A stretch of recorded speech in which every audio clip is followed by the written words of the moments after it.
A day in my life as full-time OFW or overseas Filipino worker. Yes, full-time kasi ngayon hindi ako estudyante, hindi ako working student dahil wala kaming pasok. Hindi siya masyadong lamig. Naka-t-shirts lang ako tapos ayan lang yung suot ko. Hindi working student kasi spring break namin. Woohoo! Ang saya-saya naman ng araw na to kasi wala kaming pasok sa gabi. So, alam mo yun, relaxing. At syempre, magdasal muna tayo para good life. Oh, man. It's so peaceful. Dito tayo sa underpass. 50 maximum lang dito. So, kailangan, ano din tayo sa mga speed limit. You arrive at your destination, Char. Dito na ako sa office, sa harap. Let's go!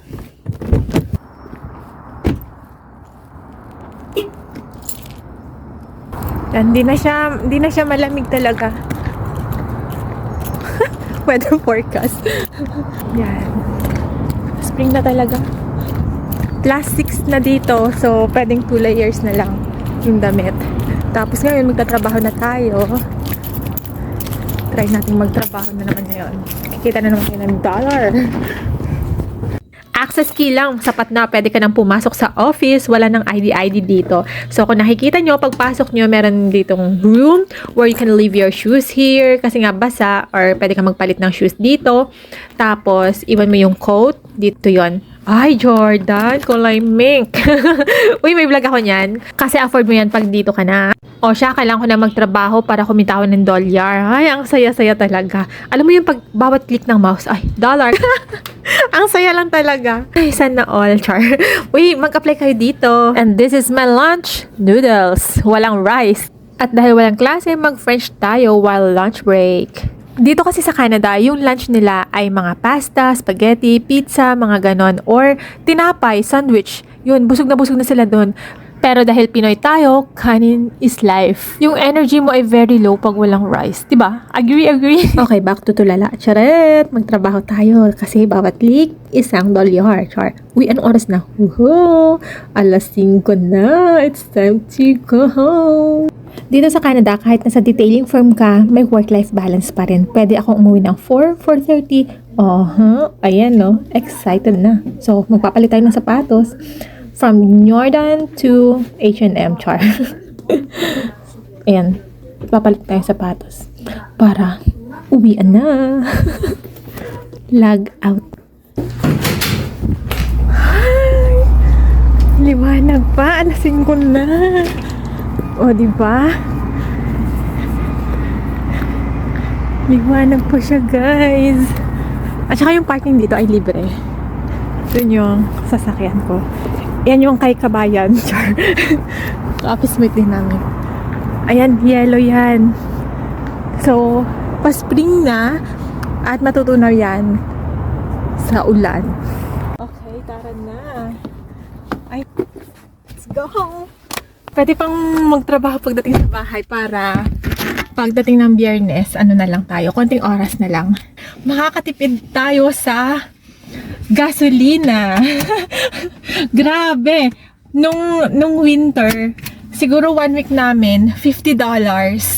So, pag i-convert mo yun, 5 times 4, let's say 40 lang. 2,000 per week yung gas namin ni ate. Kasi nga, sa school, nag-aaral pa kami. Ayun. So, tara, road trip tayo ulit. Ngayon, wala nang yelo. Medyo kalmado na ang sitwasyon dito sa Canada. hindi talaga siya hindi siya winter all year round. Yung sinasabi ko sa inyo. Ayan, uwian na. Syempre mag-pray tayo. Kung ano yung pinagpipray ko, yung the Lord's Prayer lang, yung Our Father who art in heaven, yun lang. Yun yung pinipray namin lagi. Tapos, syempre, i-check nyo yung license. At walang traffic dito. Walang traffic dito. Pag may makita tayong bus na super haba, hindi siya punuan. Yan yung oras. 4:53. Magpa-5 na, di ba dati? mga 5 or 4 pa lang sobrang dilim na. Pero ngayon, look at that. Super liwanag pa. At Tuesday na, makakatipid tayo ng gas. Tapos wala nang heater, yan talaga yung magastos. Yan, pwedeng mag-heater. Dito rin, may heater din dito. Ito. Yan. So, pasyal ko kayo kung traffic ba or what. Are you ready for this? Okay, let's go! Ganda pag pick up, oh. Daming karga. Linis. May nagja-jogging na. Walang snow, walang traffic. Good life. Ayan na yung bus. Yung bus dito by number. And then, meron kayong app na pwede nyo i-access kung anong oras dadating yung bus number 28. Mga ganun. 28! Tapos, meron siyang respective na bus stop. Dun lang bababa at sasakay at bababa. Hindi ka pwedeng para sa kanto. Walang ganun. May specific talaga siya na babaan. Dito lang po ang babaan at sakayan. Ayan, may bus ulit. Tsaka hindi din puno. O, di ba? Hindi talaga haggard mag-commute dito. Yung nga lang dito, kasi pag bus, iikot-ikot yan sa every corner. So, yung biyahe mo na 10 minutes, magiging 30 minutes, mga ganun lang. Sarap McDonald's. May nagja-jogging pa. Ang dami natin napapansin ngayon. May maritas po sa Canada. Uy, wala talagang traffic. Mga puno, oh. Naparindahon. Ano ba yan? Walang traffic. Wow. Good life, ha? Good life. Ay, thank you, Lord. I'm here already!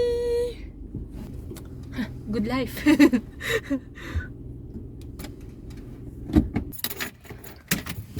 Saan pang magtrabaho ngayon? Wala naman kaming klase ngayon. Spring break na. So, magpi-French na lang ako after work. Nag-print ako ng mga French lesson. Woohoo! Saya-saya talaga. Tunaw na yung ice dito sa harap namin, oh. Kita na yung grass.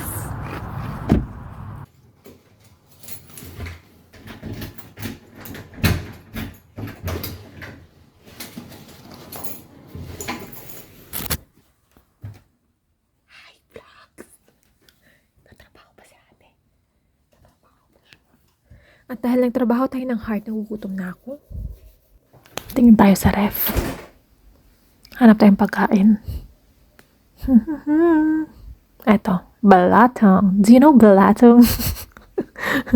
Ito yung malagkit na rice. Tapos nilagyan ng cocoa milk. Tsaka sugar. Tapos yung monggo nasunog. Yum yum. Do you know balatong? No? Rich kid ka kasi. Char char char! Habang naghihintay, mag-TikTok muna tayo. Check 6:50 at mag-jogging muna kami ni ate. Kakatapos na namin mag-work kasi tinuloy ko lang dito sa bahay. Tapos mag-jogging na ulit. Na naka-coat. Let's go, let's go. Akal ni ate. Baka tumae. Exercise kami na ate. Kita niyo kami? Hindi. Hindi ako naka-iPhone guys. Oh, positive 9 na ngayon guys. Yung temperature ngayon. Kaya nakikita niyo yung mga damo. Wow, ang busy. Kulang daw pa din. Exercise kami. Isang kanto lang ako eh. Si ate gusto dalawa. Baka tatlo pa nga.